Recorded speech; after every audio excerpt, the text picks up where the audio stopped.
The media is very upset. Oh, and when they're upset, don't make daddy angry because then mommy is angry too. Yesterday on Fox and Friends, I said that I believe the President of the United States is a racist. The Associated Press tried twice yesterday to get a comment, apparently from the White House. The White House is still issuing no comment. I bet they are. Here's what the AP published. The Today Show has been on it today. These stories are never big on the first day. It's usually the fourth day. It takes a while to organize, usually. Here's the AP story. Fox News Channel commentator Glenn Beck says he believes President Obama is a racist. Beck made a statement during a guest appearance Tuesday on the Fox and Friends morning show. He said that Obama has exposed himself as a person with a deep-seated hatred for white people or the white culture. The Today Show was bashing me this morning, along with the rest of the mainstream media, liberal blogs as well, although I don't really see the difference there.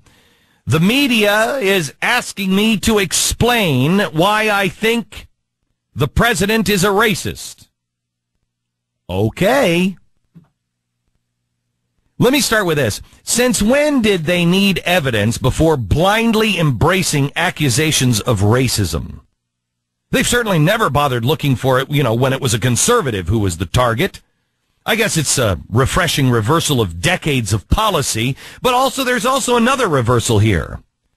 You ever notice that the one making the charge of racism is never the one on trial? Until it is a conservative that is the one making the charge.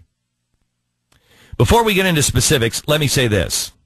And this, I want to make sure those who count understand very clearly. I am not willing to bow before the king. I will never bow before the king. In America, we do not have kings. The President of the United States is not above the law or above criticism. I will never, ever say the emperor is wearing clothes. If he's not. The President of the United States is a leader of the free world, and I respect him as my president.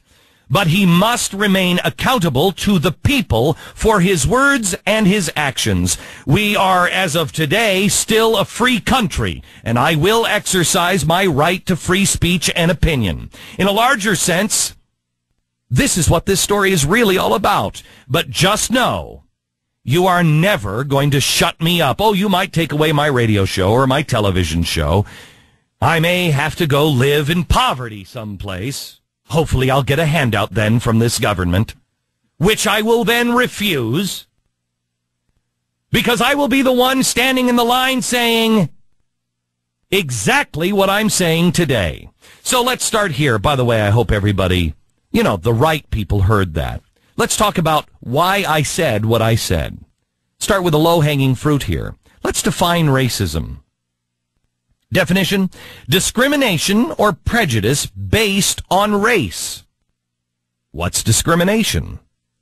Treatment based on category rather than individual merit. Well, I've uncovered exclusive information about Barack Obama. He favors policies that will give preference to groups based on race rather than individual merit. Gee, they call that affirmative action. I call it a racist policy. He supports it. I do not. Period. But let's not focus on the tired old arguments of the past. Let's talk about the present. Let's talk about the Gates story. Here's his answer when he was asked about it. I don't know all the facts, but that the Cambridge police acted stupidly. There is a long history in this country of African Americans and Latinos being stopped by law enforcement disproportionately. And that's just a fact. As you know, Lynn, when I was in the state legislature in Illinois, we worked on a racial profiling bill because there was indisputable evidence that blacks and Hispanics were being stopped disproportionately. And that is a sign, an example of how, race remains a factor in the society. President Obama needed to be quick on his feet, so he fell back on his principles. He fell back on how he sees the world. He made two points there. One, the police acted stupidly. Why? Well, there's a history of race problems with cops needlessly arresting black men. Not an exactly subtle tie-in. Number two, he didn't know all the facts. So he's making a racial accusation without all of the facts based on preconceived notions. Some would call that racial prejudice. Just because the accusation was made by a black man about white cops instead of an African American, it changes absolutely nothing. This is the prism that our president sees the world through. Why? Years and years of being immersed in that. Other than being an accomplished professor, what do you know about Professor Gates? You know that he's buddies with Obama, right? Well, here's some audio of Professor Gates describing how he viewed the arrest. The first piece is just a quote. Quote, "I am a black professor with a white man looking for a way to level the playing field." That's how he described the officer. A white man looking to level the playing field. Well, what about America's political history? And we in the academy have to know that our people, those of us who practice African American studies, have to know that our people are under assault. Newt Gingrich and company, that contract for America is serious. You know what those guys have said? All right, somehow, while we were asleep, all you white women and all you black people got into the middle class. We're not sure how it happened, but but the first thing we're going to do is we're going to shake the tree, and any of y'all who can't hold on, y'all going back. And the second thing, we're going to set up barriers so that no more of you all can get in here. That is so unbelievably offensive.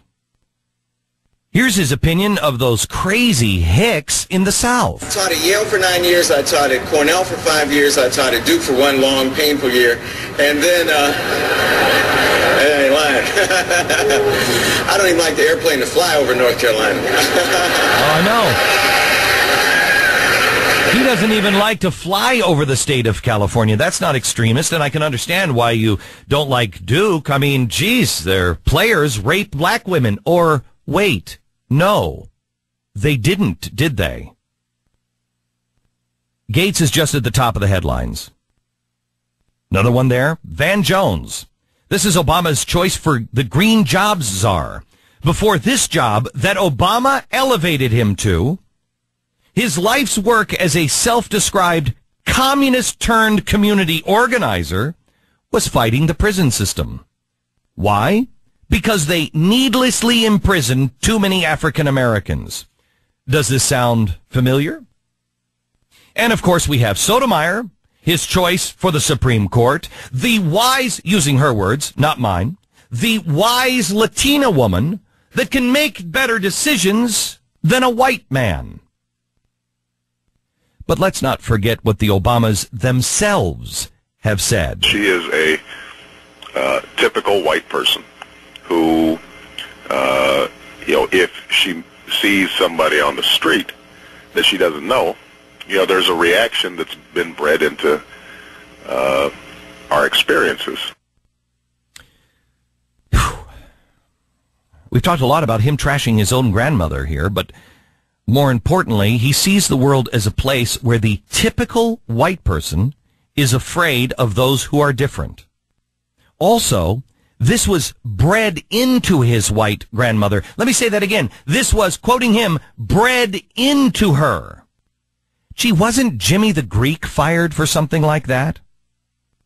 How about this super classic gem? And I really want to emphasize the word responsibility. I think that whether you are a white executive living out in the suburbs who doesn't want to pay taxes to inner city children, for them to go to school. I worked as a community organizer in Chicago. I was very active in low-income neighborhoods. Again,